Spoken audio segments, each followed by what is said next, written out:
Բարև ձեզ, Երևան Today-ի հարցազրույցի տաղավարում այսօր հյուրընկալել ենք Հայաստանի Հանրապետության ազգային ժողովի Հայաստան խմբակցության падգամավոր Աննա Գրիգորյանին։ Բարև ձեզ, Տիկին Գրիգորյան, շնորհակալ ենք հարցազրույցի իրավունք ընդունելու համար։ Սկսենք թերևս վերջին օրերի ամենակննարկվող թեմայից, այն է երկրորդ նախագահ Ռոբերտ Քոչարյանի հարցազրույցը։ Լայն արձագանքների արժանացավ, քննադատությունների ու ավելի շատ ոչ թե հանրության կողմից, այլ իշխանական թևից, ինչու՞ չէ նաև որոշ ընդդիմադիրներից։ Ինչ եք կարծում, ինչով էր սա պայմանավորված, ինչու այդպեսի սուր արձագանքի արժանացավ, արդյոք հանրության համար խոսքն ընդունելի չէր, թե ավելի շատ այդ ոչ իշխանականների եւ իշխանականների։ Իրականում վերջին ժամանակահատվածում, եթե ուշադիր հետևեք մեդիային, ապա կտեսնեք, որ յուրաքանչյուր անգամ նախագահ Քոչարյանի ասուլիսի կամ այս դեպքում հարցազրույցից հետո բավականին բուռն արձագանքներ են լինում եւ դա բնական է, որովհետեւ նախագահ Քոչարյանը ինչպես նախորդ ասուլիսում շատ հստակ դիրքավորել էր իրեն եւ մեր քաղաքական ուժը որպես մի ուժ, որ պատրաստ է ցանկացած միջոցով այս իշխանություններին հեռացնել եւ այդ հստակ հայտը ներկայացրել է եւ դրանից հետո բնականաբար ակնհայտ է, որ նախ իշխանությունից եղավ այդ հարձակումը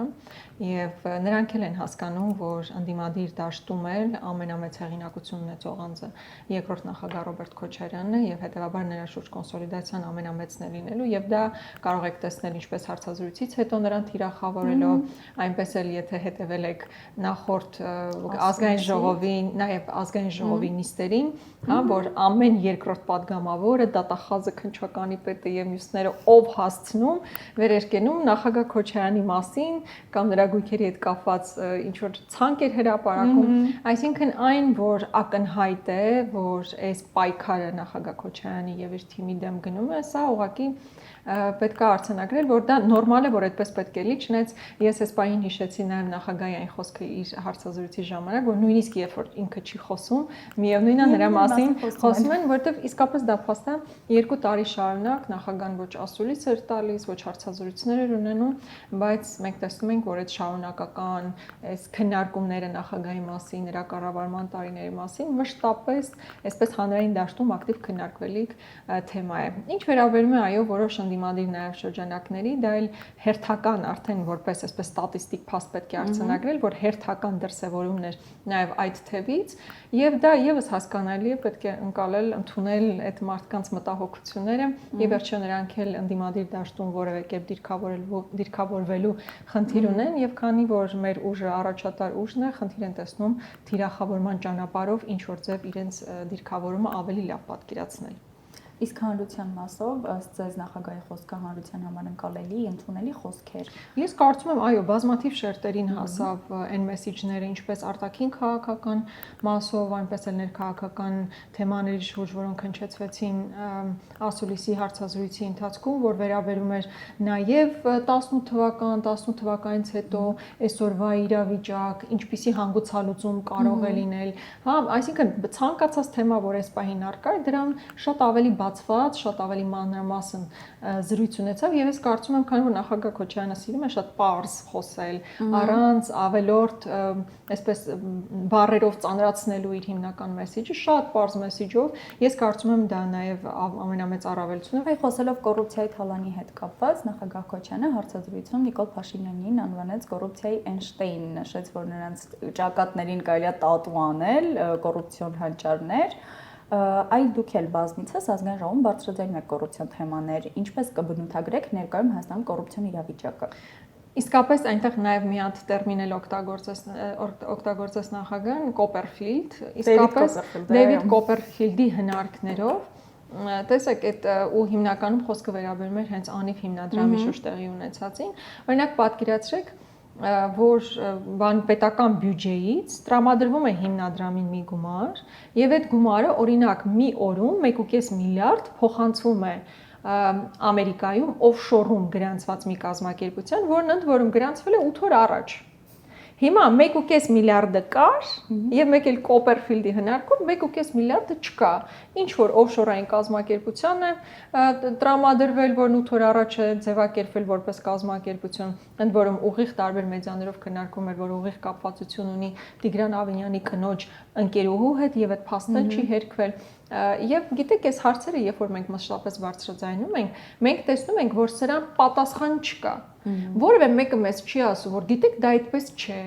որ դա իրականությանը չի համապատասխանում։ Մաքսիմում բանը, որ ասում են, կա իրավական գործընթաց։ Իսկ իրավական գործընթացը քանի տարի պետք է տևի, որպեսզի հասկանալի լինի, որ կա կասկածյալ, կա մեղադրյալ։ Կոնկրետ Անիֆի գործով 3 տարի քննություն է ընթանում, բայց չգիտես ոնց քննիչները չեն կարողանում մի կասկածյալ ներգրավել այդ գործում, մի մեղադրյալ ներգրավել։ Ընդ որում ամեն ինչ այնքան պարզ է, հասկանալի է ով է եղել հոգաբարձուների խորհրդի նախագահան, հասկանալի է ով է եղել տնօրենը։ Եվ վերջո Նիկոլ Փաշինյանն էլ ուղիղ առնչություն է ունեցել, հաշվի առնելով, որ իր կառավարության ներքո գործող հիմնադրամ էր եւ օրինակ Fly R-ն է իմասով, որին տրամադրվել է 4.5 միլիարդ դրամ, ինքը իր անմիջական ներգրավվածությունը ունեցել է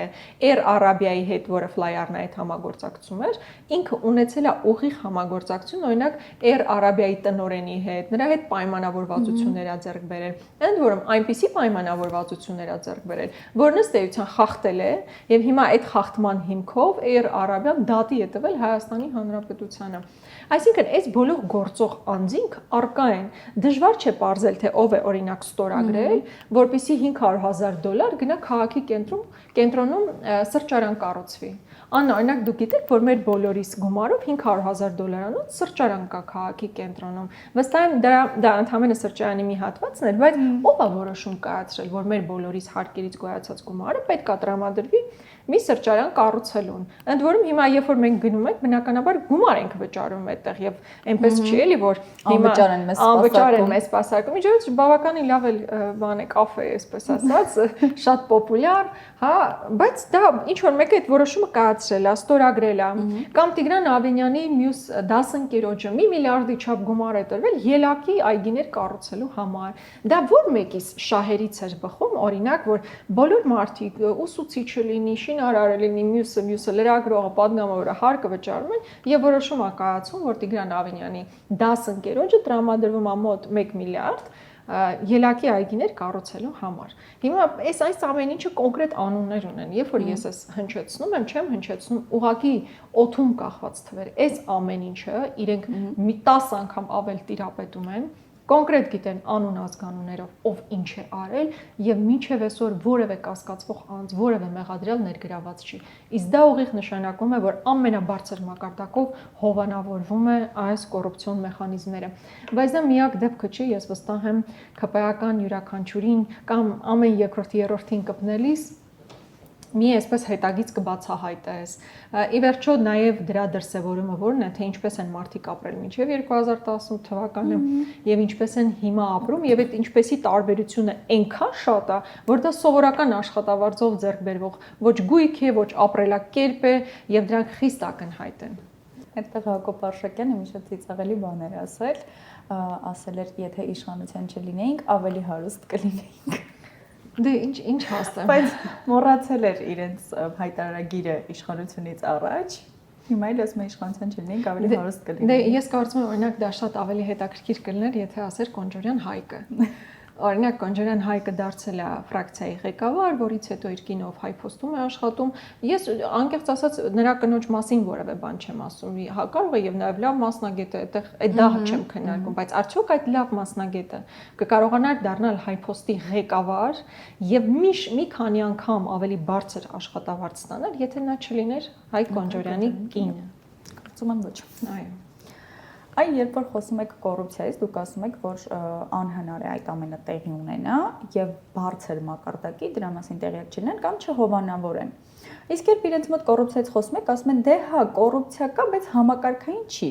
Ու այդ ամենի զուգահեռ քաղաքապետան են մտնում պաշտոնատար անձանց ձերբակալում, նախարարի տեղակալի ձերբակալությունները վերհիշենք։ Սա չի համակարգային կոռուպցիան, սրանց այն կողմ ինչ համակարգային կոռուպցիա են ուզում։ Նախ ես չգիտեմ արդյոք կա նման բացատրություն, թե ինչ է համակարգային կոռուպցիան, բայց իմ ընկալմամբ դա մասշտաբի հարց է, եւ մենք տեսնում ենք, որ օր-օրի մասշտաբները ավելանում են, յուրաքանչյուր ոլորտ որ մտնես, խորանաս, այնտեղ խնդիր կտեսնես։ Օրինակ, մինչև հիմա այդպես էլ մենք պատասխան չստացանք, թե Գնել Սանոսյանը, տարածքային կառավարման նախարարը, ինչու է հրաժարական ներկայացրել։ Ուզում եմ հիշեցնել, որ այդ օրերին ակտիվ քննարկվում էր, որ նրա, այսինքն նախարարության վարչություններից մեկի ղեկավարի հայրը ձերբակալվել, կալանավորվել է, եւ դա ուղիղ առնչություններ որոշակի տենդերների հետ, շինարարության տենդերների հետ։ Հիմա գնել Սանոսյան այդպես գնաց հիշենք իր հետ կապված տունը եւ այլն, ու մենք այդպես էլ չիմացանք ինչա տեղի ունեցել, բայց կրկնում եմ ակնհայտ է, որ այդտեղ նաեւ ինչ որ կոռուպցիայի հետ կապված թելեր կային, որոնք այդպես էլ չբացահայտվեցին։ Մյուսը քաղաքապետ Դիանա Գասպարյանը, որ գրեց, որ գնում է իր հանգիստ ընտանեկան կյանքը վայելելու, բայց ակնհայտ է, չէ, որ նրա հետ կապված կային բազմաթիվ դրվագներ, որոնք նաև որոշակի քննության փուլում էին, բայց դրանք առաջ չէին գնում։ Օրինակ միջև այսօր հիմա որևէ մեկս այտենց էլ պատասխան չստացանք, չէ՞, լավ, Դիանա Գասպարյանը տարածք է տրամադրել իր ընտանիքի մի անդամին շինարարություն կառուցելու համար։ Այդ տրամադրման process-ը եղել է խնդրահարույց, իսկ շինարարությունն էլ սկսել է միջև շինթույլտվությունների ամբողջական փաթեթը ունենալը։ Դրա հետ կապված նաև թույլտվություն է տվել իր արդեն սկեսրայրին, նա սկեսուրին էլ, ես մեկը սկեսրայրին գազալցակայան կառուցելու։ Հետո միանձնյա գնումներ են այնտեղից իրականացնել քաղաքապետարան։ Հիմա այսպես հայտարարում է, որ Դիանա Գասպարյանը հանգիստ գնացել է իր ընտանեկան հանգիստը սպանությունը այդ աղմկահարույց, այո, սպանություններն այդտեղի հետ կապված։ Այսինքն բոլոր ոլորտներում, երբ որ ձեռք է տալիս, ակնհայտ է, որ այդտեղ խնդիրներ կան, կոռուպցիոն խնդիրներ կան, այլ բան է, թե դա ինչքանով է տիրաժավորվում եւ Նիկոլ Փաշինյանը ում է նպատակահարմար գտնում, որ թիրախավորվի որպես կոռուպցիոներ։ Օրինակ, տեսեք, Դիանա Գասպարյանը գնաց, ասաց ինքը իր անձնական ընտանեկան կյանքը վայելելու համար է գնացել եւ ոչ թե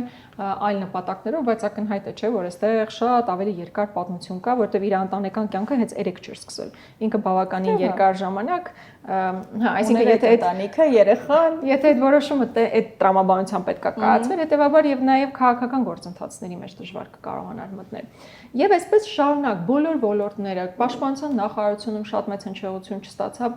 ամբողջ կապիտալ շինարարության բաժնի ղեկավարը հրաժարական տվեց, մի քանի անձինք կալանավորվեցին։ Ու այսպես ես հիմա ուղղակի էքսպրոմտ հիշում եմ, թե բոլոր նախարարությունից յուրաքանչյուրում ինչ է տեղի ունեցել։ Այսինքն ես ասում եմ համակարգային չի, դուք մասշտաբը տեսեք։ Դրան գումարած համակարգայինը իմ ընկալմամբ նա է, որ չեն բացահայտում, իսկ եթե չեն բացահայտում, նշանակում է համակարգը հովանավորում է, այսինքն կառավարությունն ամենաբարձր մակարդակով հովանավորում է չբացահայտելը։ Եվ Անիվը իդեալական օրինակ է դրա համար, որտեղ ասում են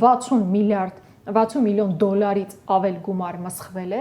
բոլորը անուն ազգանուններով հստակ է, որոշում կայացնողներն ովքեր են, գումարներն ովքեր են տրամադրել, հստակ է ինչքան մսխումներ է եղել, հստակ է մարդիկ ովքեր տասնյակ հազար դոլարների աշխատավարձեր են ստացել, պարգևավճարներ են ստացել, գործուղումների են գնացել մեր բոլորից հարկերի վճարած գումարից, եւ պարզվում է, որ ոչ մեկ չի կասկածում, ոչ մեկ էլ մեղադրյալ չէ։ Ես գիտեք ինչ հիշեցի, մի այսպես հարց ու պատասխանի ժամանակ Նիկոլ Փաշինյանի հետ, էլի այս դրվագը հիշատակեցի, որ Ավինյանը իր կնոջ ընկերուհու օֆշորում գնացած կազմակերպությանը ենթադրյալ, հա, այս գումարը փոխանցել է։ Այդ օրը, եթե չեմ սխալվում, այդ օրը գիշերը ինքը իր մոտ կանչում է Տիգրան Ավինյանին եւ ՊՎԾ ղեկավարին, եւ թվում էր, թե որ սա միգուցե ինչ որ զարգացում ունենա։ Ավինյանը դուրս եկավ այդտեղից իր խոսնակը հայտարարություն տարածեց, որը եթե կարճ ձևակերպենք, Ռաֆիկ ни в чем не виноват։ Հիմա փաստորեն Ավինյանը մեղավոր չի, Նիկոլը մեղավոր չի։ Տնօրենը մեղավոր չի, աշխատողները, որ տասնյակ հազար դոլարներ են ստացել, մեղավոր չի, ու պարզտորեն մեղավոր է Հայաստանի Հանրապետության քաղաքացին, որ հերոսաբար աշխատում է, հերոսաբար բարձրացրած բոլոր հարկերը վճարում է, որ իրանք էլ այսպես ուղղակի մսխեն։ Մսխումների մասին խոսելիս Թալանի կոռուպցիայի իրենք մի շատ լավ լոզունգ ունեն, որ շատ հաճախ գրեթե ամեն օր օգտագործում են ընդդիմությունը Թալանից խոսելու իրավունք չունի։ Գոնե դուք մի խոսեք։ Այսինքն իրենք ամեն ինչ մեղադրում են նախկիններին, ստացվում է, եթե նախկինում արել են, մենք խիչ անենք։ Ինչ եք կարծում, ժողովուրդը այդ խոսույթը դեռ ընդունում է, թե այնուամենայնիվ հետևություններ է անում այս կոռուպցիոն բացահայտումներից։ Նախ ես վստահ եմ, որ դա ժողովրդի վրա այլևս չունի այն ազդեցությունը, որ ժամանակին ունեցել է։ Ի վերջո այս իշխանությունները տարիներ շարունակ խոսել են Թալանից եւ այլն, եւ եկել են իշխանության այն լոզունգով, որ նախ վերադարձնելու ենք Թալանը, եւ երկրորդը մենք չենք թալանելու։ Հիմա փաստ իրանք թալանում են։ Եվ երկրորդը վերադարձի մասին 7 տարի իշխանություն ունենալով, այս մարդիկ դեռ խոսում են, որ իրանք պետք է վերադարձնեն, որ դեռ կանենք, դեռ կտեսնեք եւ այլն, բայց 7 տարի ինչու եք զբաղված։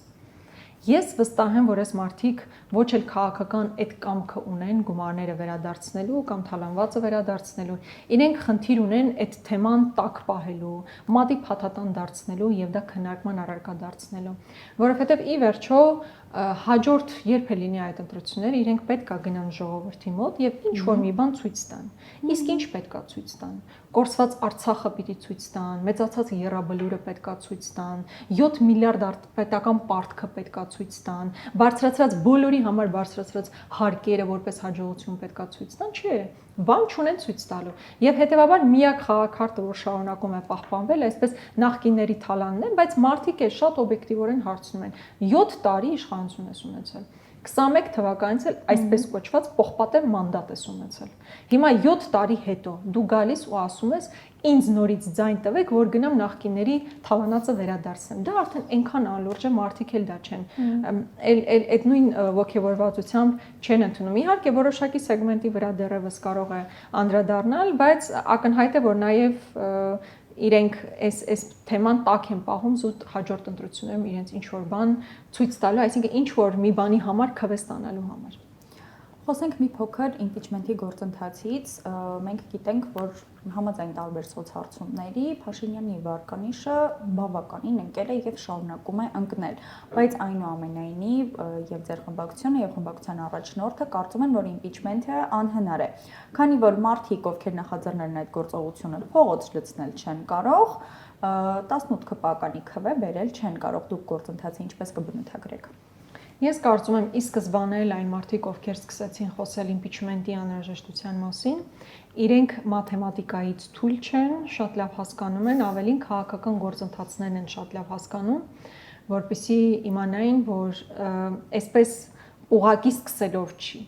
Դու սկսելուց հետո պետքա կարողանաս այնպիսի ժողովրդական ճնշում գեներացնել կամ ավելի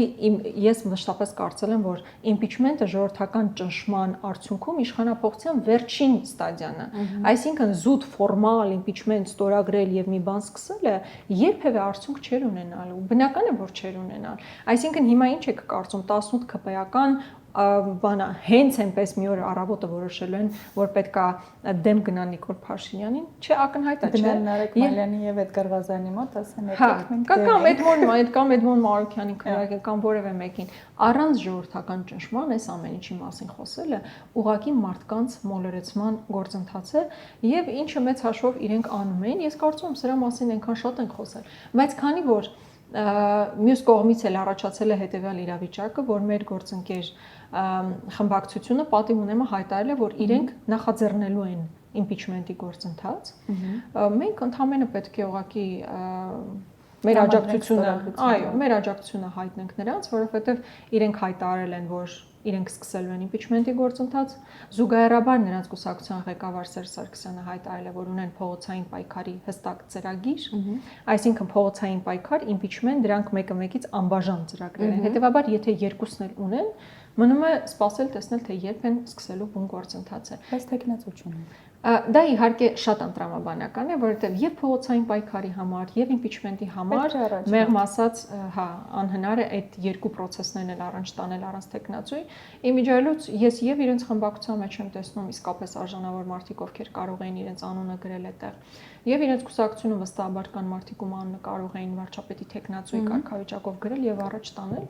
Եվ նախագահ Քոչարյանը իր հարցազրույցի ժամանակ մի դիտարկում արեց։ Արդյոք իրենք չունեն այն մարդիկ, ովքեր կարող էին հավակնել այդ պաշտոնին, վստահաբար ունեն։ Իսկ միգուցե չեն առաջադրում, որովհետև չեն հավատում գործընթացի հաջողությանը։ Ես էլ կարծում եմ, որ ավելի շատ երկրորդը։ Բայց այստեղ իմ ենթադրություններն են, իմ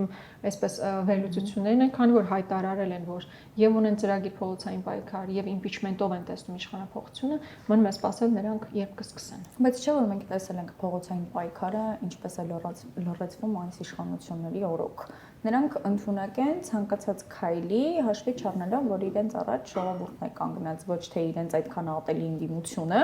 այլ Հայաստանի Հանրապետության ժողովուրդը նռնակների դեպքից սկսած։ Չեմ կարծում, որ փողոցային պայքարով նույնիսկ հնարավոր է այդ գործընթացը գլուխ բերել։ Իրականում մենք բոլոր տարբերակներն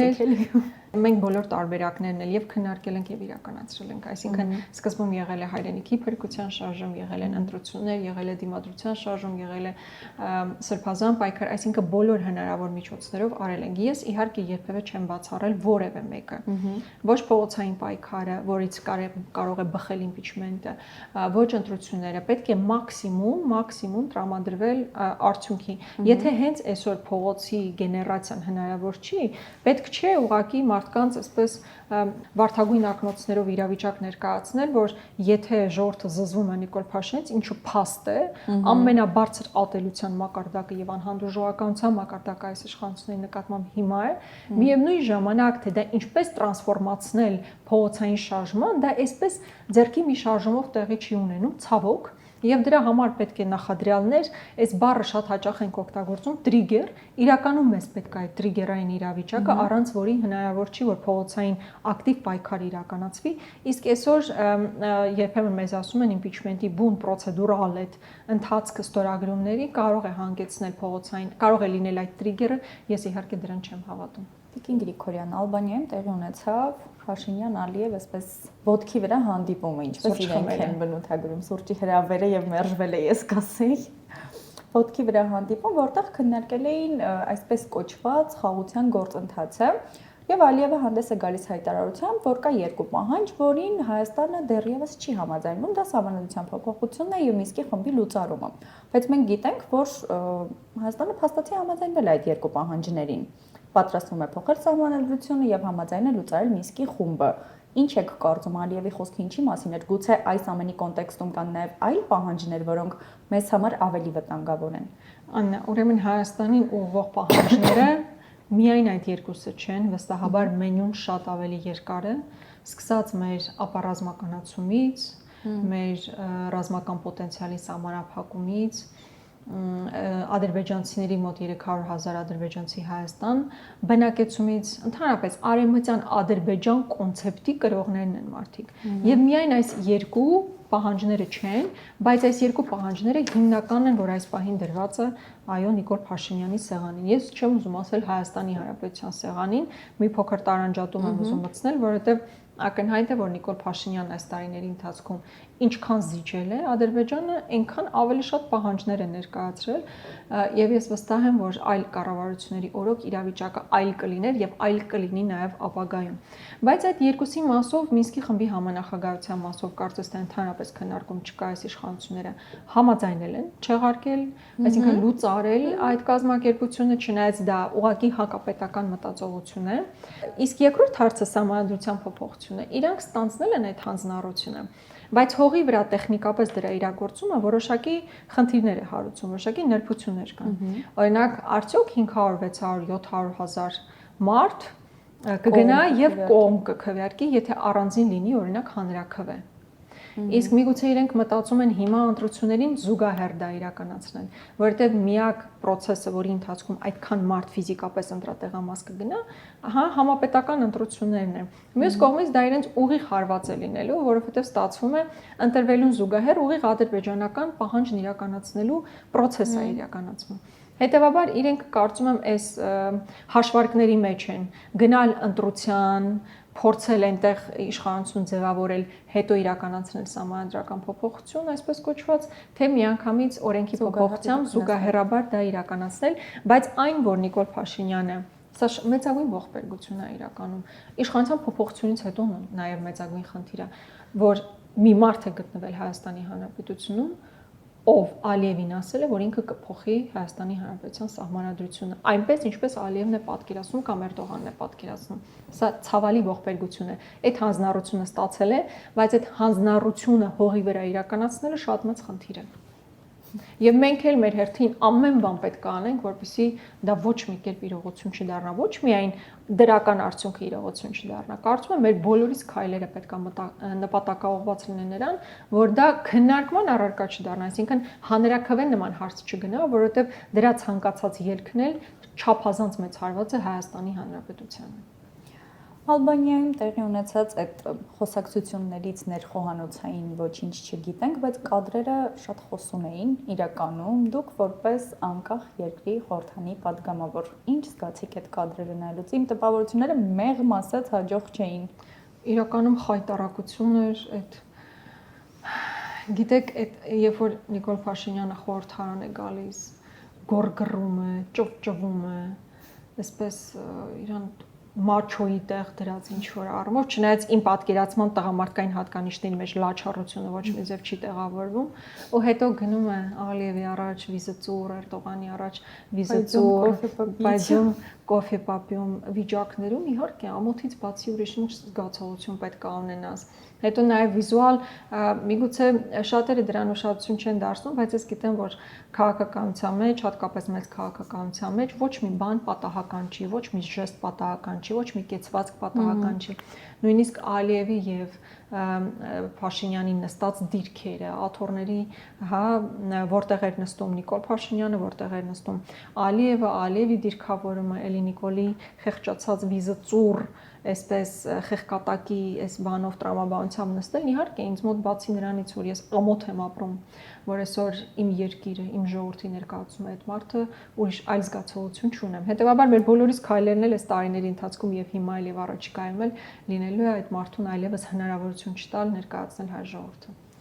Իդեպ Ալիևը այսօր եւս մեկ հայտարարություն է արել, եթե թույլ կտաք մեջ բերեմ։ Հայաստանը պետք է հստակ դիրքորոշում հայտնի, երբ եւ ինչ պայմաններում արևմտյան ադրբեջանցիները կկարողանան վերադառնալ իրենց հայրենի հողերը, ինչպես նաեւ հրաժարվի հարևան պետությունների նկատմամբ տարածքային պահանջներից։ Սա որքանով է հավանական։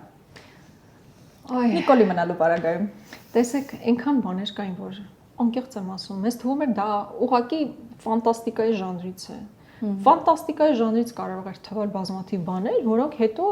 ոչ միայն սկսեցին քննարկվել, այլ հողի վրա իրողություններ դարձան։ Արցախը հանձնվեց ամբողջությամբ։ Հիմա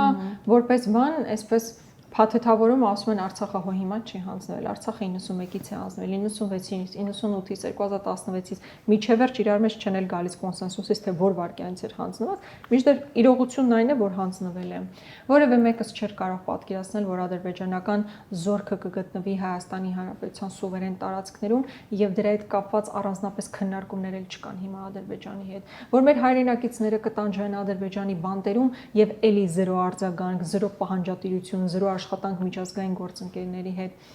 Իսկ Ալիևի Սահմանադրության փոփոխության պահանջը, երրորդ ուժերի չտեղակայման պահանջը Հայաստանի Հանրապետության սահմաններին, Ադրբեջանից միջազգային ատյաններից հայցերի հետ քաշումը, այս ամեն ինչը արդեն իրողություն է։ Մենք կպատկերացնենք տարիներ առաջ այս ամենը։ Հիմա սրանք արդեն իրողություններ են։ Հիմա երբ որ Ալիևն ասում է, պետք է ասեն, թե ինչ պայմաններում ադրբեջանցիները կարող են գալ, մի կողմից թվում է դե լավ, իրենց ներքին լսարանի համար սպառման թեմա է, մյուս կողմից էլ հասկանում ես, որ մինչև այսօր ինչ արել է, ինչ հայտարարել է Ալիևը, դրա պրակտիկ գործողությունների ծրագիրը ունեցել է եւ հողի վրա իրականացրել է եւ ես շատ մեծ մտավախություն ունեմ, որ այս իշխանությունների մնալու պարագայում դրա հերթնել է գալու, դա չափազանց վտանգավոր թեզեր են։ Կրկնում եմ, Ալիևը գիտի թե կոնկրետ որտեղ է պատկերացում ադրբեջանցիների այսպես կոչված վերադարձը սահմանների երկայնքով։ Այս սահմանների երկայնքով բնակեցումից հետո նաև վերջիններից համար անվտանգության մեխանիզմների անհրաժեշտության մասին է խոսելու։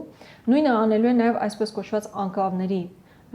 վերցման ժամանակ, իսկ դուք գիտեք, որ Նիկոլ Փաշինյանը այսպես բաց հրապարակային հայտարարել է, որ Ադրբեջանի 86,600-ի մեջ է մտնում նաև այսպես կոչված անկլավների տարածքը։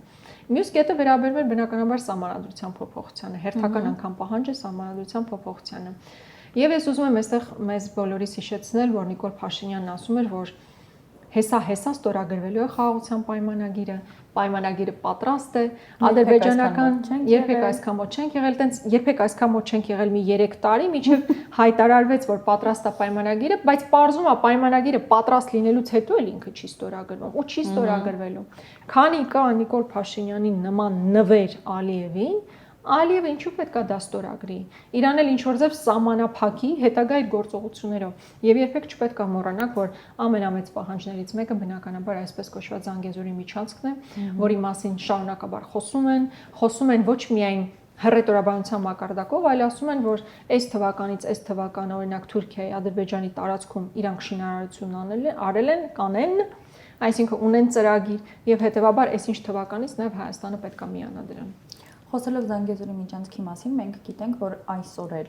Ադրբեջանի թիրախը Սյունիքն է։ Մենք գրեթե ամեն օր մենք լսում ենք Սյունիքում կրակոցների մասին, որոնք ՊՆ-ի կողմից չեն հաստատվում, մինչև կոնկրետ վնաս չի լինում։ Այսինքն կարծես սպասեն զոհ լինի, չգիտեմ, տուն վնասվի, ենթակառուցվածքներ վնասվեն, նոր հայտարարեն։ Ինչ վտանգներ եք տեսնում Սյունիքի գլխին կախված, այսպես ասած։ Ես կարծում եմ որևէ մեկի համար նորություն չի, որ ամենամեծ վտանգը հենց Սյունիքի մասով է եւ Ադրբեջանը, այո, Սյունիքը առանձնահատուկ պատկերացումներ ունի այդ տարածքի մասին, որովհետեւ իրենց համար դա նաև խոչընդոտ է այսպես պանթուրանական ծրագրի իրականացման համար։ Խոսքը արդեն ոչ միայն Ադրբեջանի մասին է, նաև նրանց ավագ եղբոր Թուրքիայի պատկերացումների ռազմավարական հարևաններից տարածքային պահանջներ չունեն, միայն Ադրբեջանի։ Հա, այդ նույն զինանշանի մասով է, զինանշանի մասով Արարատի հետ կապված իրողությունը ինքը Թուրքիայի հետ կապված չէ, պետք է խնդիր լիներ, եթե լիներ, բնականաբար։ Բայց Ալիևն է այդ օրակարգը առաջ տանում, է որ Սյունիք նրանց առաջնային թիրախն է, ես կարծում եմ որևէ մեկի համար նորություն չէ։ Եվ դրա համար այդ քայլերն անում են։ Հիմա եթե դուք Սյունիք գնաք, ցանկացած մեկն էլ կարող է տեսնել, որ բոլոր ռազմավարական բարձունքներում ադրբեջանցիներն են կանգնած, հիմնական ռազմավարական ճանապարհները նրանց դիտարկման ներքո են, ժամանակ առ ժամանակ էլ կրակում են հիշեցնելու, թե ինչպիսին է նիկոլական խաղաղությունը եւ մշտական ստրեսի մեջ պահելու մարդկանց, ովքեր պետք է ապրեն սահմանամերձ բնակավայրերում։ Ինչպես Տավուշում, ինչպես Ջերմուկում, ինչպես Գեղարքունիքում, բոլոր տեղերում նույն վիճակն է։ Այո, մենք այսպես սխմվել ենք, արդեն տեղ չունենք։ Այ ասում են, սահմանազատման գործընթացով այդ օկուպացված տարածքները հետ կբերենք, նույն բանն էլ ասում էին Տավուշի հողերը հանձնելիս, ասում էին դե մենք կտանք, իրանք էլ կտան։ 33 գյուղի, չգիտեմ ինչ տարածքներ ունենք, որ պետք է հետ տան։ Փաշինյանը այս ստերով էր լցնում կինանցեցիների գլուխը, երբ գնացել էր։ Սահմանազատումը եղավ, իրենց դրոշները եկան, բարձունքներում իրենք են, երբ որ անցնում ենք այդ ճանապարհով, մարդիկ, որ կարողանում էին գնալ ոսկեպարի եկեղեցում մոմ վառել, այսօր գնալու համար երբ պետք է թույլտվություն ունենան նոր գնան, ու ոչինչ չունենք։ Հիմա ինչ են էլ հետ բերելու այդ նույն սահմանազատումով, այնտեղ էլ չտվեցին։ Մենք տվեցինք, իրանք չէ։ Ախր այս մարտավարությունը արդեն ապացուցված չաշխատող մարտավարություն է։ Մենք ինչ որ մի բան անենք, դիմացը մի բան ակնկալելով, ընդ որում մերը հստակ շատ ստրատեգիական նշանակության նույնիսկ զիջում է։ Արցախի մասով, որը ավելին քան, չգիտեմ, զիջում էլ բառը ճիշտ չի, հակապետական քայլեր, բայց ինչ էին ասում էին Արցախը ճանաչում ենք Ադրբեջանի կազմում, դրա փոխարեն ստանում ենք Հայաստանի Հանրապետության տարածքային ամբողջականության մասին երաշխիքներ։ Ուր է ստացար։ Չէ ստացել, չէ։ Ես հիշում եմ Գորիս-Կապան ճանապարհը, որ սկզբում ադրբեջանցիները եկան եւ տեղակայվեցին, նաեւ ռուս սահմանապահներ կային, դեռ հնարավոր էր մեր մեքենաների երթևեկը այդ ճանապարհով։ Ասում էին, տեսեք, դեռ խնդիրներ չէին առաջացնում, բայց ինչ որ փուլում Ադրբեջանը փակեց այդ ճանապարհը, բառացիորեն հանձնվեց ճանապարհը եւ դրան շրջապատող տարածքները, եւ մեզ շատ լուրջ դեմքով հավաստիացնում են, որ մենք եթե այս ճանապարհը տանք, մեզանից Զանգեզուրի միջանցք չենք պահանջելու։ Մենակ այդ ճանապարհն եք տվել։ Դա տվեցիք, Կապան ճակատենը տվեցիք, Տավուշում տարածքները տվեցիք, Զանգեզուրի միջանցքը դեռևս պահանջում են, անկլավները դեռևս պահանջում են, իսկ մեր սուվերեն տարածքներից ընդհանրապես դուրս գալու որևէ մտադրություն չկա։ Իսկ եթե մտադրություն կա, հարց ենք տալիս, երբ են դուրս գալու մեր երկրի տարածքից։ Ասում են, դե ընթացքում կքննարկենք, կհասկանանք, ոնց։ Բա դու տարածք ես հանձնում, հա, ասում ես process-ն է այդպեսին, տարածք հանձնենք, որ ստանանք, երբ ես ստանում։ Եթե իրանք խելամիտ ինչ որ վարկած ասեին, այս, չգիտեմ, 1 տարվա ընթացքում կամ ինչ որ ձև տրամաբանություն գծեին, թե որտեղից որտեղ են գնալու, հայտարարեցին, որ Տավուշից շարունակում են, հիմա պաշտոնապես հայտարարում եմ, կանգնած է process-ը։ Գործընթացը կանգնեցված է։ Էլ չեմ ասում, թե մենք երբ կհասնենք նրան, որ օրինակ Սյունիքից տարածքները դեօկուպացվեն կամ Ջերմուկից ադրբեջանցիները դուրս գան։ Այս վերջերս ուրեմն արտաքին հարաբերությունների հանձնաժողովում Արադ Միրզոյանն էր եկել կատարողականի զեկույցներ ներկայացնում առանց բարձրախոսը սեղմելու ասում է երբ որ ասում եմ դե գիտեք երբ են դուրս գալու մեր երկրի տարածքից Արադ Միրզոյան առանց միկրոֆոնը միացնելու ասում է դե մենք էլ տեղեր կան, որ մենք ենք վերցրել իրենց տարածքները։ Ես այդ պահին չարձագանքեցի, որովհետև ուզում եմ ասել ոնց ինչ է նշանակում, այսինքն մենք դեռ ունենք մենք ենք դեռ օկուպանտ, մենք ենք դեռ օկուպացրել ադրբեջանական տարածքներ։ Հետո առանձին հարցում ուղարկեցի, փորձելու հասկանալ, լավ, այդ ինչ տարածք է, որ մենք ենք վերցրել։ Մենք որտեղից պիտի դուրս գանք։ Հիմա ինչ եք պատրաստել մեր ժողովրդի գլխին։ Իհարկե, այսպես ցրելով ոչ մի հստակ պատասխան էլ չտվեցին, բայց այսինքն իրանք դեռ պատկերացնում են, որ տարածքներ կան, որտեղից մեր զորքը պետքա դուրս գա։ Բայց չեն էլ մտածում, թե այդ տարածքները, որտեղ ադրբեջանցիներն երբ են ազատագրելու, Պաշտպանության նախարարից սկսած վարչապետ, արտաքին գործերի նախարար հայտարարում են, որ ռազմական ճանապարհով նման հարցերը չենք լուծելու, դիվանագիտական ճանապարհով էլ հարցում ես, երբ ես լուծելու դիվանագիտական ճանապարհով, ձայն բարբարող անապատի։ Այս ամենի ֆոնին, լարվածության ֆոնին կարելի ասել նույնիսկ պատերազմի վտանգի առաջ ենք կանգնած հիմա ու միակ խնդիրը, որ հետաքրքրում է այս մարդկանց, ինչպես օրինակ գումար վճարեն, չգնան ծառայեն։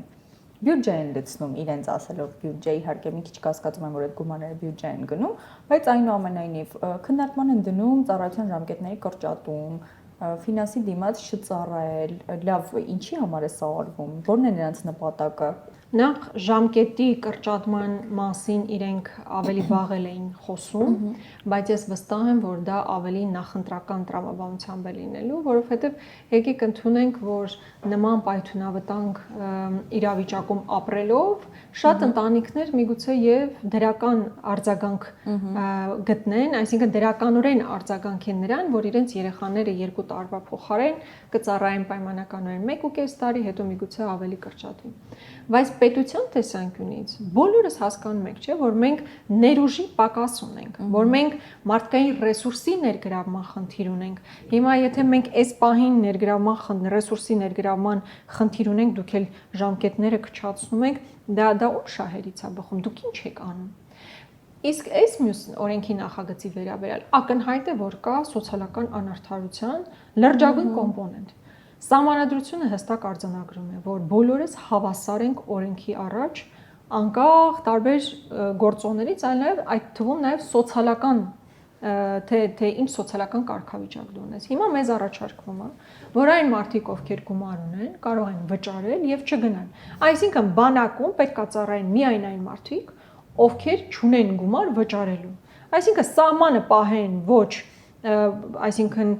մարդիկ, ովքեր գումար չունեն եւ իրենց հանգիստ կյանքը վայելեն, ովքեր գումար ունեն։ Սա խայտարակ սոցիալական անհավասարության կոմպոնենտ է ձևավորելու։ Պատկերացրեք նույն ընտանիքում 2 եղբայր։ Ընտանիքը միգուցե կարողանա մեկի համար ազատման գումարը տալ, մյուսի համար չկարողանա տալ։ Նույնիսկ ընտանիքի ներսում է խնդիր առաջանում անհավասարության,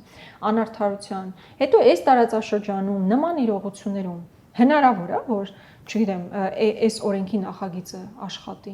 Բայց ես օրինակ տեսնում եմ Իսրայելում կամ տարբեր երկրներում բարձրաստիճան պաշտոնյաների կամ ավելի բարձր դիրք ունեցող մարդկանց երեխաների բանակում ներգրավելը ընդհանրապես բան է, այսպես պրեստիժ է։ Նույնիսկ մարդիկ շատ մեծ հպարտությամբ են ասում։ Հա, պաշտպանության իրենց նախարարի երեխաները, մյուսները բոլորի համար ծառայելը դա առավել քան պատվի հարց է։ Հիմա ասում են ինչ պատիվ, ինչ արդարություն, ինչ բան, փող ունես ազատվի։ Ես կարծում եմ սա մեր հասարակությունը պարակտման տանող ճանապարհ է եւ ոչ արդյունավետ, որովհետեւ եթե դու փող ես տալու, որ դիմացը մարդ ներգրավես, դու այդ մարդը չունես, որովհետեւ եթե ունենայիր, հիմա կներգրավեիր։ Հենց հիմա մեր սահմանները պաշտպանելու համար մենք ունենք մարդկային ռեսուրսի ներգրավման խնդիր։ Այսօր ունես այդ խնդիրը։ Հիմա ասում է գումարը տանք, 18 տարեկանը թող գումարը տա, 18 տարեկանի տված գումարով մենք կգնանք մարդ կբերենք սահմանին կկանգնեցնենք։ Այդ մարդը արդեն չկա։ Որտեղից ես բերելու այդ մարդուն Հենց, այսինքն, եթե խնդիր ա դրվում մեր մարտունակությունը ավելացնելու բացարձակապես այդ հարցը չի լուծում, եթե խնդիր ա դրվում սոցիալական անարդարությունը խորացնելու մեր հասարակության մեջ, վստահաբար դա կաշխատի, ընդհանրապես, այսինքն ինչ ա, եթե ժամանակին եւ հիմա էլ փողով ազատվողներ կան, հիմա ուղղակի օրինականացվում է, ինչը կրկնում է մեր հասարակության համար որևէ կերպ օգտակար գործ չի կարող լինել։ Ցանկացած վատ բան հասարակության վրա ազդող, բացասական ազդող բան այս իշխանությունները օրինականացնում են, Ամեն ինչ օրենքով է իրենց մոտ, բայց ոչ մի դրական հետևանքներ չի ունենում իրենց օրենքները։ Բնականաբար։ Մենք խոսեցինք մեր օկուպացված տարածքներից 200-ից ավելի քառակուսի կիլոմետր։ Հայաստանում գտնվող Սերգեյ Լավրովին հարց հնչեցրեցին այսօր, թե ինչու Ռուսաստանը չմիջամտեց ջերմուկի իրադարձությունների ժամանակ։ Ինչին պատասխան Լավրովը հայտարարեց, որ ՀԱՊԿ ոչ միայն միջամտել էր, այլ նաև գործուն առաջարկներ էր ներկայացրել, որը մերժվել էր Հայաստանի իշխանությունների կողմից, փոխարինվելով ԵՄ դիտորդներով։ Սա ինչպես կմեկնաբանեք։ Առհասարակ կարծում եմ ՀԱՊԿ-ի մասին խոսելիս էլ մենք մշտապես պետք է հաշվի առնենք հենց Ռուսաստանի Դաշնության գործոնը, այո, ոչ թե Բելարուսի, Ղազախստանի եւ մյուս երկրների, այլ հենց Ռուսաստանի գործոնը։ Եվ եթե անկեղծ ես էլ շատ մեծ հույսեր չէի կարող ունենալ ՀԱՊԿ-ի արագ արձագանքման վրա, բայց հանուն արդարության դա էլ պետք է հիշեմ, որ ոչ թե օպերատիվ են արձագանքել, բայց հետո, երբ որ մենք արդեն մեր կռիվը տվեցինք, իրավիճակը քիչ թե շատ կայունացվեց, այսինքն տարածքները գրավեցին, բայց կանգ առավ ռազմական գործողությունը, դրանից հետո ՀԱՊԿ-ը առաջարկեց դիտորդական առաքելություն տեղակայել, բայց ես օբյեկտիվորեն պետք է ասեմ, որ այդ պահին ՀԱՊԿ-ից կամ որևէ մեկ այլ երկրից ոչ թե դիտորդական առաքելության անհրաժեշտություն կար, այլ ուղիղ ներգրավվածության եւ օժանդակության, ռազմական օժանդակության անհրաժեշտություն կար, որը չի եղել ՀԱՊԿ-ի կողմից։ Հա, հասկանալի է, որ դրա փոխարեն նաեւ ԵՄ դիտորդներ են բերել, դա էլ ժամանակի հարց է, որովհետեւ Ադրբեջանն ասում է նույնիսկ ԵՄ դիտորդներին պետք է հանես, որին իրենք արդեն համաձայնել են, այսինքն բերել են ՀԱՊԿ-ին մեղադրում են, որ որևէ աջակցություն չի ունեցել, չնայած ՀԱՊԿ-ը հենց բանի մասին էր խոսում, դիտորդների մասին էր խոսում, դրա փոխարեն բերել են ԵՄ դիտորդներ, հետո գնացել են Ալիևի հետ պայմանավորվել են, ԵՄ դիտորդներն են փաստացի տարածքից հանելու համար, այդ ուղղակի այդ սյուրռեալիզմը պատկերացնելու էլի իրենց գործողությունների խաղ են տանում բոլորը։ Այդ իրավիճակում ոնց հնարավոր է, բայց բնականաբար Ռուսաստանի Դաշնության գործոնը, եթե հաշվի առնենք, այո, մեր ակնկալիքները Հայաստանի Հանրապետության վրա հարձակման դեպքում շատ ավելի մեծ են, քան եղել է նրանց օժանդակությունը, խոսքը վերաբերում է 22 թվականի իրադարձությունների մասին, որտեղ դրանից առաջ օրինակ 21 թվականի Սև լճի դեպքերը եւ այլն, ես հիշում եմ, այո, Նիկոլ Փաշինյանը հայտարարում էր այդ 30%-ի Սև լճի 30%-ի համար հոկռիվ չենք անելու, այդ օրերին կար ուղիղ հրաման չկրակելու, այնքան խայտարակություն էր այդ չկրակելու հրամանի հետևանքով ձևավորված իրողությունը, որ ադրբեջանցիները քայլելով գալիս էին, մեր զինվորները տեսնում էին, ոչ մի արձագանք չէին կարող անել, հասնում էր նույնիսկ ծեծկրտուքի, ես վստահ եմ այդ կադրերը հիշում եք 21 թվականից ի վեր, այսինքն եղել են իրավիճակներ, որոնք ակնհայտ են տալիս, որ այս իշխանությունները սեփական տարածքը մեր երկրի տարածքը պահելու ոչ մտադրություն ունեն, ոչ նպատակ ունեն, հետեւաբար այդ վիճակում մեղադրել երրորդ կողմին ուղղակի անթույլատրելի է։ Բայց 22 թվականին ակնհայտ է, որ մեր զինված ուժերը համապատասխան կռիվը տվել են, չնայած այստեղ ես շատ խնդրահարույց բաներ եմ տեսնում, մասնավորապես այն մասին, որ բոլորից համար ակնհայտ էր, որ Ադրբեջանը հարձակում է իրականացնում, մեդիա ոլորտը բոլորս արդեն պատրաստ սպասում ենք, հեսա պետք է հարձակվի։ Պարզվում էր, որ մեր պաշտպանության նախարարությունը համապատասխան տեղեկությունը չուներ հարձակման եւ զորքը ուղղակի անպատրաստ վիճակ էր գտնում, դրա համար էլ մենք ունեցանք շատ մեծ կորուստներ այդ առումով։ Հա, բայց 22 թվականին համենայն դեպս ակնհայտորեն շատ մեծ ավելի ռազմական աջակցության անհրաժեշտություն կար հենց Ռուսաստանից։ Մեր վերջին հարցը վերաբերում է խաղաղության պայմանագրի հետ կապված ԱԳՆ-ի դատական գործընթացին։ Ձեզ արգելել էին ծանոթանալ խաղաղության պայմանագրի կետերին, նախ ուզում ենք հասկանալ ինչ փուլում է դատական գործընթացը եւ առհասարակ եթե արդեն իրենց հայտարարելով այդ խաղաղության պայմանագիրը համաձայնեցված է, մնում է գնան ինչ որ միտեղ տեղ ժամ պայմանավորված ստորագրեն, ինչու են ընդդիմադիր падգամավորներին արգելում ծանոթանալ պայմանագրի կետերին, ինչ են թաքցնում հանրությունից եւ ձեզնից։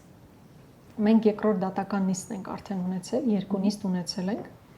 Երկրորդի ժամանակ կառավարության ներկայացուցիչը մշտապես հղում էր կատարումի կետին, որով ասվում էր, որ հրապարակային կարող է դառնալ փաստաթուղթը բացառապես այն դեպքում, երբ համապատասխան որոշումը կայացվի Հայաստանի եւ Ադրբեջանի կողմից։ Այսինքն հրապարակային չդարձնելու եւ մեզ թույլ չտալու տեսնելու այդ արգելքը պայմանավորված է Ադրբեջանի պահանջով։ Բառացի է դա ասում է թույլ չենք տալիս, որովհետև կա նման պայմանավորվածություն Հայաստանի եւ Ադրբեջանի միջեւ, բայց այստեղ խոսքը վերաբերում է նաեւ ոչ թե հրապարակայնացմանը, որովհետև մենք չենք վերցնելու դա հրապարակային։ Խոսքը գնում է մեր ծանոթանալու մասին։ Ի վերջո մենք այնտեղ ստորագրում ենք փաստաթուղթ, որ տեսել ենք եւ հրապարակելու իրավունք չունենք, մենք մեր բոլոր իրավունքներն ու պարտականությունները լավ ճանաչում ենք։ Այնտեղ էլ գիտեք, մշտապես այդ կառավարության ներկայացուցիչը հետեւյալ բանն է ասում է դուք գրել եք, որ ձեզ թույլ տան, որ տեսնեք, արտաքին գործերի նախարարությունը ձեզ պատասխանել է, որ նպատակահարմար չէ, այդ պատասխանը եւս պատասխան է։ Պատկերացնում եք, այսինքն մենք ինչ գրենք, իրենք չուզենան պատասխանեն, մի ցանկացած նախադասություն կարող են գրել եւ ասել, տեսեք, մենք օրենքի տառի տեսանկյունից մենք կատարել ենք մեր պարտականությունը, պատասխանել ենք, իսկ օրենքի ոգու տեսանկյունից,